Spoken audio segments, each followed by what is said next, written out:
Nang matamnan ni Hart ng bomba yung speedboat na gagamitin ni Donato, ay agad niyang sinabihan na umalis na ito, lalo't may sumabog pa sa port. Dahil naguguluhan naman ang binata, dahil alam niyang magagalit na naman ang daddy niya, ay agad niyang binilin ang mga tauhan niya na mauna na sila kaya hindi na siya sumakay pa sa speedboat. Sakto namang tumawag si Isabel para sabihing umuwi na ang binata,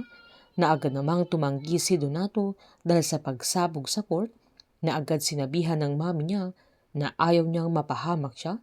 lalo't hindi siya nagkamali ng hinala na may mangyayaring ganun dahil may kahinahinalang lalaki na nagpunta sa bahay nila at nagpanggap na nag-aayos ng internet, kaya sinabihan niyang kailangan na niyang umuwi.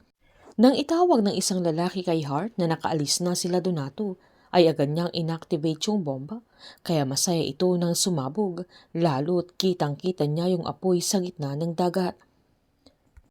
Agad namang sinabihan ni Greg sila Tomas at Max na mission abort at kailangan nilang bumalik sa base nila.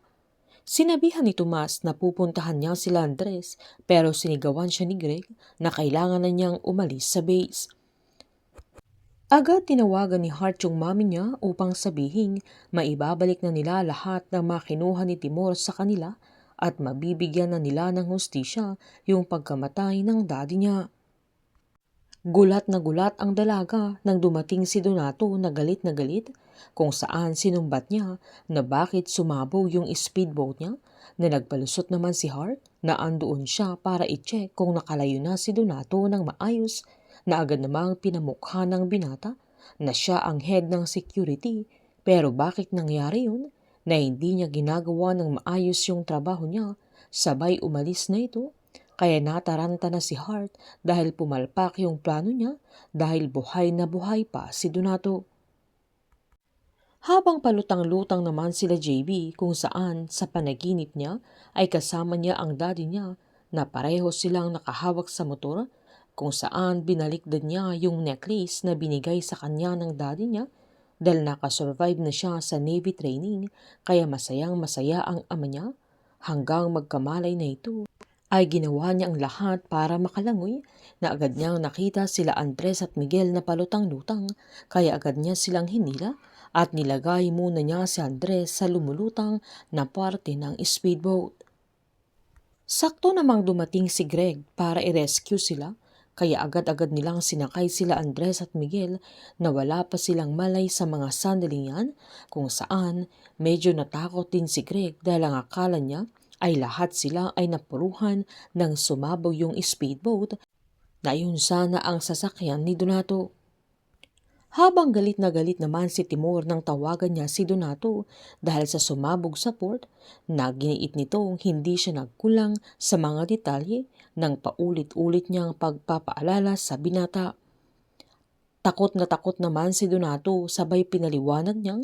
sinunod niya lahat ng sinabi niya, na trinipli pa niya yung security, pero hindi niya alam kung anong nangyari, pero pinamukha pa ni Timur na pumalpak na naman ang anak niya, kaya dismayado ito at pinamukha niya na walang kwenta si Donato. Gagawin lahat ni Hart para makapaghiganti kila Timur dahil sila ang dahilan kung bakit namatay ang ama niya at kung bakit nawala ang mga kayamanan nila, na inangkin ito lahat ni Timur. Tagumpay naman si Greg sa pagre-rescue kila Andres at Miguel, lalo't hindi naman napuruhan si JB. Habang nakompromise na yung mission nila, kaya kailangan nilang magplano ulit at kailangan nilang sundin yung plan B, na kahit mahirap ay kailangan na nilang sumugod sa Isla Azur.